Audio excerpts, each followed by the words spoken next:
Hi, I'm Zephyr Caulfield. I'm an actor, influencer, and award-winning screenwriter, and I'm the creator of Bookmark. My works have been showcased in festivals such as the Ivy League International Film Festival, and as a recent graduate of NYU Tisch School of the Arts, I'm ready to make my first foray into professional filmmaking with an original story unlike anything you've ever seen before. Bookmark is a reimagining of the classic rom-com in a contemporary lens, a lens that focuses on what the modern landscape of romance looks like, a queer lens, an interracial lens, and a neurodivergent lens.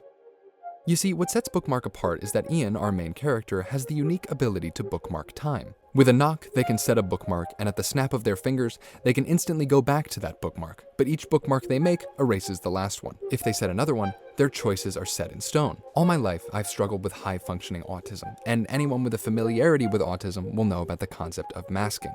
The conscious or unconscious practice by which an individual makes an effort to suppress their neurodivergent symptoms in an attempt to better integrate themselves into neurotypical society. This is where Ian's ability to bookmark comes from conceptually. Ian's habit of trying over and over again to get social interactions right is the metaphor by which I chose to illustrate this practice. The problem with masking, though, is that it's exhausting, and if you do it enough, you start to lose the real person underneath. It gets harder and harder to be your real self due to habitually burying that person, to the point of potentially even forgetting who they are. Enter Oliver. Oliver is Ian's perfect opposite. Loud where Ian is quiet, flamboyant where Ian is matter-of-fact, authentic where Ian is masked. When the two become involved, the dilemma becomes clear.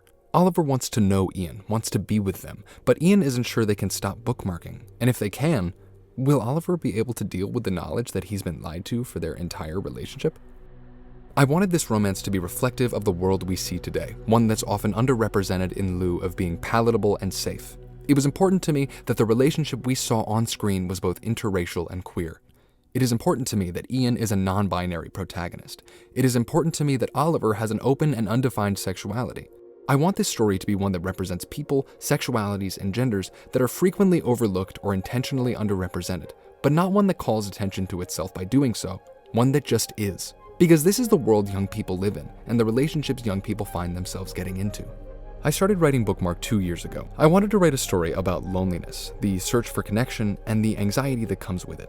Ian and Oliver's relationship is founded in the hedgehog's dilemma, Arthur Schopenhauer's idea that the human condition is akin to a group of hedgehogs in a snowstorm. To survive the night, the hedgehogs must huddle together for warmth, but consequently poke each other with their quills. They must accept this fact or freeze to death in the cold. Bookmark explores this idea as a central theme. To be close to someone means that inevitably and unavoidably, they will hurt you. And potentially even scarier, you might hurt them. Who then is worth being hurt for? What is worth forgiving? And when is the cold of loneliness more comfortable than the warmth of connection? It was this aspect of the story, I believe, that captivated the people who would join me in creating our proof of concept. I found that this story speaks to people on a fundamental human level, that desire in all of us for connection. In fact, the group I was able to bring together for this proof of concept volunteered to work for free because of their faith in this project and their belief in the importance of this story. I'm proud of that. I'm proud of this team, and I'm proud of this story. Although this is many of our feature debuts, I'm working very closely with mentors and others who have production and budgeting experience that far surpasses my own. We are planning for a 21-day shoot in summer 2026, ideally June or July. This Seed and Spark is an attempt to raise around 1/3 of total production costs. And any and all funds raised by this campaign will be used exclusively for production costs. This includes but is not limited to labor for both our cast and crew and also the creative team behind the project, equipment, locations, and allowing our cast to be paid fair and professional wages in an environment where they feel free and comfortable to work. I fear I can't get away with asking them to volunteer again. If original stories are important to you, if representation is important to you, if telling stories about those at risk of being silenced is important to you, and if you believe in giving a group of young filmmakers a chance to prove themselves, please consider backing this film. And whether you contribute or simply spread the word, thank you so much for being part of what is such an important project to so many people.